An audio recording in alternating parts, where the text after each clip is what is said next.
غلط ہے کہیں نہ چھوڑ دو، وہابیوں کو پھوڑ دو کہ مار کے دھسوڑ دو کہ گردنیں مروڑ دو، جہاں ملے کھگوڑ دو۔ نحمدہ و نصلی اما بعد، بسم اللہ الرحمن الرحیم۔ آپ نے ابھی اس ویڈیو کو دیکھا جس میں دلبر شاہی نعت پڑھتے ہوئے ممبر رسول کی بے حرمتی کرتے ہیں، نعت کی آداب بھول چکے ہیں۔ ایسے نعت خواہ کو اسٹیج پر بلانا، دعوت دینا جائز ہی نہیں ہے۔ اس لیے جائز نہیں ہے کہ پہلی بات تو نعت پڑھنے کے ادب نہیں، طریقہ نہیں، پھر دوسری بات ممبر رسول میں آ کر کے ممبر رسول کی بے حرمتی کرتے ہوئے نظر آتے ہیں۔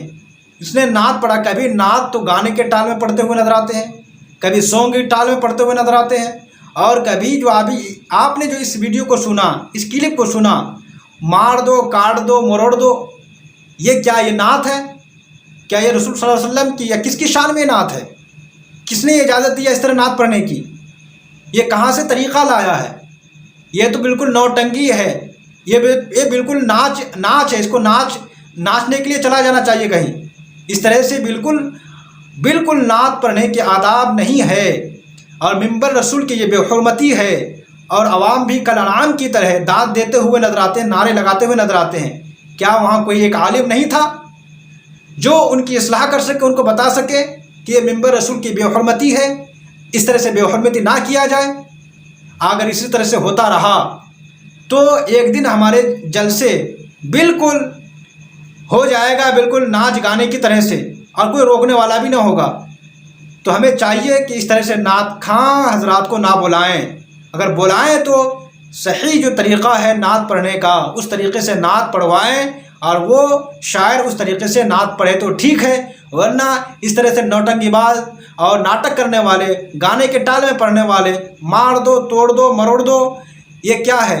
کسی کو مارنا یا کسی کو مروڑنا یہ کس نے سکھایا ہے؟ کیا مسلک اعلیٰ حضرت میں یہ بات ہے کہ کسی کو مارو، کسی کو مروڑ دو، کسی کو توڑ دو، پھر مسلک اعلیٰ حضرت کا نعرہ لگانا؟ مسلک اعلیٰ حضرت کا یہ نعرہ نہیں ہو سکتا۔ مسلک اعلیٰ حضرت میں جو ہوگا یہ کام کر ہی نہیں سکتا کہ کسی کو مار دو، کسی کو توڑ دو۔ ارے دلائل ہے تو جواب دو، کسی کو دلائل ہے تو کسی کو جواب دو، علمی مقابلہ کرو، حق کو واضح کرو، باطل کے سامنے حق کو واضح کرو، یہ کام ہے۔ ورنہ عوام کو اس طرح سے بھڑکانا کہ مار دو، توڑ دو، تو دن بہ دن فتنے فساد برپا ہوں گے، لڑائی مار لوگ کرتے رہیں گے، تو اس کا ذمہ دار کون ہوگا؟ وہاں دلبر شاہی کیا بچانے آئے گا؟ کیا دلبر شاہی فتنے کا مقابلہ کرے گا؟ نہیں کرے گا، اس وقت تو کہیں وہ بل میں جا کر کے گھس کر کے رہے گا۔ تو ہمیں چاہیے کہ اس طرح سے فتنہ فساد برپا نہ کیا جائے، اور اس طرح سے کام نہ کیا جائے۔ اگر نعت پڑھنی ہے تو اصول کے دائرے میں رہ کر کے، ادب کے دائرے میں رہ کر کے ممبر رسول صلی اللہ علیہ وسلم کی ادب کے دائرے میں نعت پڑھیں تو ٹھیک ہے، ورنہ اس طرح سے نعت نہ پڑھیں، یہ بالکل ادب کے برخلاف کام ہے۔ السلام علیکم ورحمۃ اللہ وبرکاتہ۔